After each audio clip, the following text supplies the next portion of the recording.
Hi, I went to the garden center today because it's a beautiful spring day and I found some great spring blooming plants, and I'm going to put them in this little blue container here, and I'll have flowers all for about probably a month or so. But I'm going to start with this ranunculus, and it's a nice pretty little, almost like a poppy. I'm going to put it in the back here for as a filler.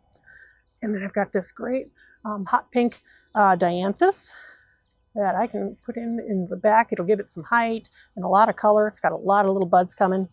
And then for my spiller in the front, I'm going to use some alyssum. And that's a really wonderful smelling plant, and it'll spill down the front of this container. And last, I'm going to tuck in some pansies here and there. And I'll probably put some in the front and some in the back.